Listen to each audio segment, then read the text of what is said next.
Assalamualaikum warahmatullahi wabarakatuh. Berjumpa lagi bersama saya Romadiah CGP Angkatan 11 Kabupaten Bengkalis, Modul 1.4 Koneksi Antar Materi.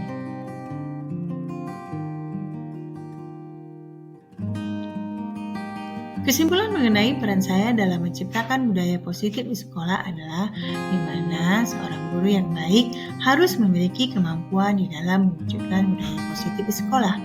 Budaya positif tersebut dapat dijalankan dengan menerapkan konsep-konsep inti seperti disiplin positif, memahami motivasi perilaku manusia berkaitan dengan hukuman dan penghargaan, posisi kontrol seorang guru, pembuatan keyakinan sekolah atau kelas, dan penerapan segitiga restitusi dalam penyelesaian.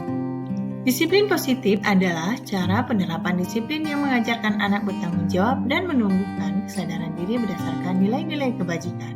Disiplin positif lebih ke arah disiplin diri yang dapat mengontrol diri dalam melakukan segala tindakan. Disiplin diri dapat membuat murid memahami dan menyadari berdasarkan motivasi internal, bukan akibat paksaan atau pujian. Motivasi perilaku manusia untuk menghindari ketidaknyamanan atau hukuman ini adalah tingkat terendah dari motivasi perilaku manusia. Ini termasuk ke dalam motivasi eksternal. Untuk mendapatkan imbalan atau penghargaan dari orang lain, ini juga termasuk ke dalam motivasi eksternal. Untuk menjadi orang yang mereka inginkan dan menghargai diri sendiri dengan nilai-nilai yang mereka percaya, ini termasuk ke dalam motivasi internal. Posisi kontrol restitusi. 5 posisi kontrol seorang guru. Yang pertama menghukum, yang kedua membuat rasa bersalah, yang ketiga teman, yang keempat pemantau, dan yang kelima sebagai manajer. Pada posisi kontrol manajer, di mana guru berbuat sesuatu bersama murid dan mempersilahkan muridnya untuk mempertanggungjawabkan atas perilaku yang telah dilakukannya dan mendukung murid agar dapat menemukan solusi atas permasalahannya sendiri. Posisi manajer mengacu kepada restitusi yang dapat menjadikan murid sebagai manajer bagi dirinya sendiri sehingga terciptanya identitas positif pada murid. Keyakinan sekolah atau kelas. Guru berperan dalam mewujudkan terbentuknya keyakinan kelas dengan melakukan diskusi dan kesepakatan guru dengan murid. Keyakinan sekolah atau kelas berupa pernyataan-pernyataan universal yang mudah diingat dan dipahami dan harus di lingkungan sekolah. Segitiga restitusi. Yang pertama, menstabilkan identitas, yang kedua, validasi kebutuhan, dan yang ketiga, menanyakan keyakinan. Menstabilkan identitas. Menstabilkan identitas dilakukan berdasarkan prinsip bahwa membuat kesalahan adalah bagian dari proses pembelajaran yang nantinya akan menggeser identitas gagal ke arah identitas sukses. Validasi tindakan yang salah. Validasi tindakan yang salah dilakukan dengan prinsip setiap perilaku berupaya memenuhi suatu kebutuhan tertentu, sehingga guru atau orang tua akan bergeser dari pemikiran stimulus respon menjadi proaktif, serta akan lebih mengenali dan mengakui kebutuhan murid. Menanyakan keyakinan. Menanyakan keyakinan dilakukan dengan memberi pertanyaan-pertanyaan bermakna kepada murid untuk memunculkan motivasi secara intrinsik sehingga mampu mengaitkan keyakinannya dengan tindakan yang salah.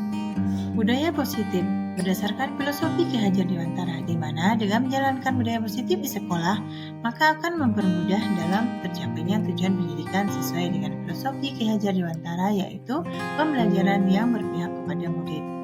Budaya positif berdasarkan nilai dan peran guru penggerak, di mana budaya positif terwujud jika seorang guru memiliki 5 nilai guru penggerak, yaitu berpihak kepada murid, mandiri, refleksi, kolaborasi, dan inovatif. Selain itu, guru juga harus membangun budaya positif di sekolah. Budaya positif berdasarkan visi guru penggerak, di mana salah satu perubahan yang diinginkan sesuai visi guru penggerak adalah terbentuknya budaya positif agar terciptanya sekolah yang nyaman, aman, dan berpihak kepada murid. Refleksi soal pertama. Sejauh mana pemahaman Anda tentang konsep-konsep inti yang telah Anda pelajari di modul ini, yaitu disiplin positif, teori kontrol, teori motivasi, hukuman, dan penghargaan. Posisi kontrol guru, kebutuhan dasar manusia, keyakinan kelas, dan segitiga restitusi. Adakah hal-hal yang menarik untuk Anda dan di luar dugaan? Pemahaman saya dari modul 1.4 akan saya implikasikan ke dalam lingkungan sekolah serta akan saya imbaskan ke rekan sejawat. Hal yang menarik bagi saya di luar dugaan adalah tentang segitiga restitusi, di mana selama ini saya sebagai guru selalu dan hanya sebagai penghukum bukan sebagai manajer yang sesuai dengan filosofi Ki Hajar Dewantara. 2. Perubahan apa yang terjadi pada cara berpikir Anda dalam menciptakan budaya positif di kelas maupun di sekolah Anda setelah mempelajari modul ini? Perubahan yang terjadi adalah saya menyadari bahwa posisi kontrol yang biasa saya lakukan dalam menangani masalah murid selama ini kurang tepat. Seharusnya saya sebagai manajer yang bisa menangani masalah bersama murid.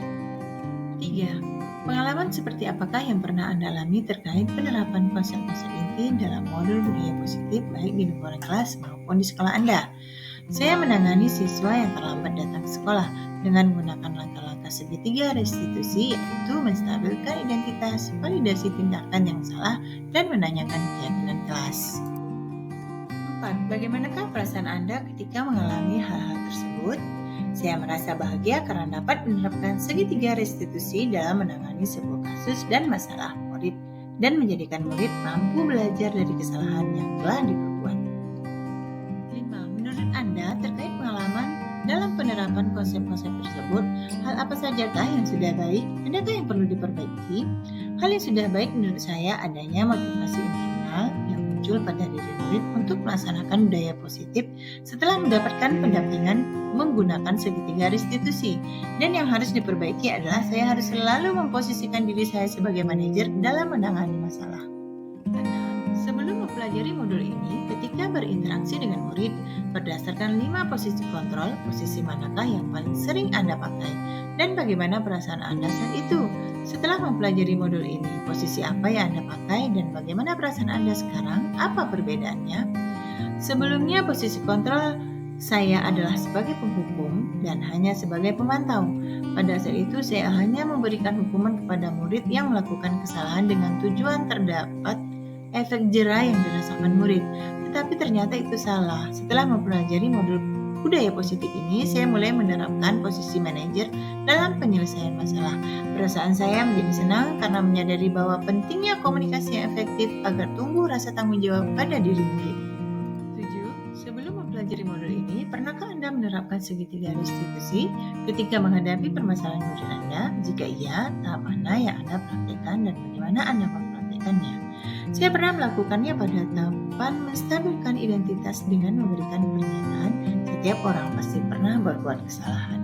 8. Selain konsep-konsep yang disampaikan dalam modul ini, adakah hal-hal lain yang menurut Anda penting untuk dipelajari dalam proses menciptakan budaya positif, baik di lingkungan kelas maupun di sekolah? Hal lain yang penting dipelajari dalam proses menciptakan budaya positif adalah melakukan kolaborasi antara sekolah dan orang tua murid agar budaya positif ini tidak hanya dilakukan di kelas atau di sekolah saja, melainkan juga harus dilakukan di rumah agar menjadi suatu kebiasaan yang melekat pada diri anak saat berada di lingkungan manapun. Demikian video kali ini, terima kasih, semoga bermanfaat. Salam bahagia, tergerak, bergerak, dan menggerakkan. Wassalamualaikum warahmatullahi wabarakatuh.